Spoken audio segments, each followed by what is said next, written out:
Hello students, in this video we'll see an example of using Green's theorem to compute a flow integral.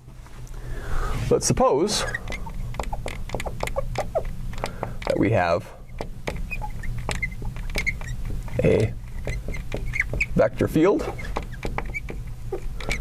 v of x and y, which is negative y over 2, comma x over 2, and a curve c defined as follows. So let's draw this curve over here.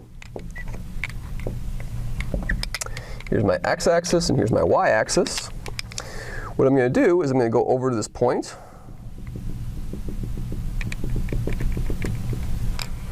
And this point over here is the point 1, comma 2. And I'll go over here to this point. So here's a point over here, 4. And I'll take 4 and I'll go up to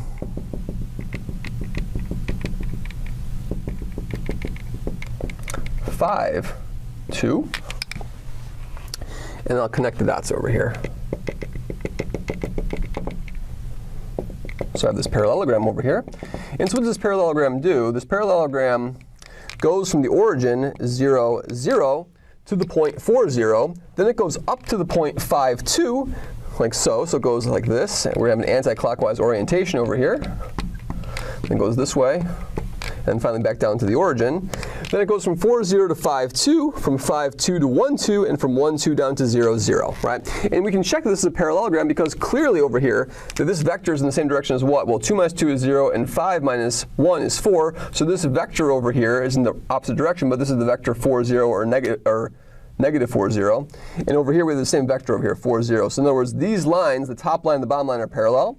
And over here, this line over here from 4, 0 to 5, 2 is equivalence to the vector 1, 2, and this vector over here is clearly 1, 2, but just with the opposite orientation. So this indeed is a parallelogram, and that's my curve C.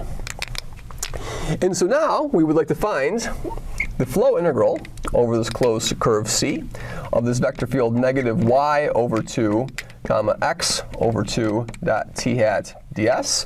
And now we're in a position to apply Green's theorem. So by Green's theorem,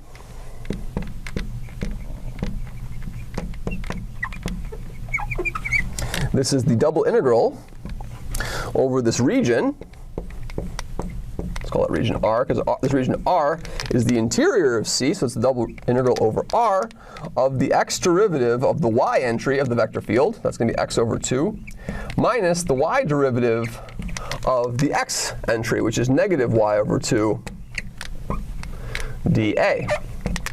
And so if we simplify this integral, what we'll have is the following. We'll have the double integral over R of 1/2 minus negative 1/2 dA.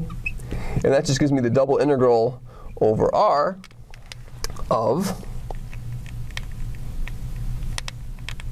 dA, which is just the area of R. And so now how do we find the area of the R? Well, the area of the R, it's a parallelogram. It's just going to be the base times the height. So let's find the, so what's the base? The base is going to be 4. And the question now becomes, well, what is the height? So let's find the height. So what we'll do to find the height is we'll drop a perpendicular down over here. And this length over here is a 1. And then this height over here is a 2. So this height of the parallelogram is 2. And so we see that the area of that parallelogram is 8, and therefore the flow integral is 8. So as we should note, sometimes with special vector fields in Green's theorem, we're able to arrive at area computations. For example, if we were to do this flow integral over C, and then I did a negative y, comma 0 dot t hat ds, this will also simplify to the double integral over the interior of C of the what? Of the x derivative of the y, which is 0, minus the y derivative of the x, which will be a 1 dA. So that this flow integral will also give you the area inside of C. Similarly, if you do this one, if you do the flow integral over C of 0, comma x dot t hat ds, this will also give you the area inside C. So these are the three typical ones, and those vector fields can be used to compute areas inside of regions by finding flow integrals over a vector field over a particular curve. Thank you very much.